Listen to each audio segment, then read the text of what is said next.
بسم اللہ الرحمن الرحیم۔ سونے سے قبل کے اعمال۔ سب سے پہلے دعا پڑھیں، اللہم بسمک اموت و احیا۔ 4 مرتبہ سورۃ فاتحہ پڑھنے سے 4000 دینار صدقہ کرنے کا ثواب ملتا ہے۔ نمبر 3 ہے 3 مرتبہ سورۃ اخلاص پڑھنے سے ایک قرآن مجید کا ثواب ملے گا۔ 3 مرتبہ درود ابراہیمی پڑھنے سے جنت کی قیمت ادا ہوگی۔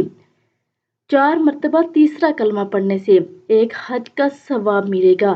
21 مرتبہ بسم اللہ الرحمن الرحیم پڑھنے سے اچانک موت سے محفوظ رہیں گے۔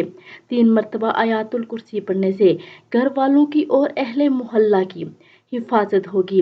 تو آپ سب بھی اس پر عمل کریں، یعنی سونے سے قبل ان چیزوں کو لازمی پڑھیں اور ویڈیو کو آگے لازمی شیئر کریں۔ جزاک اللہ خیر۔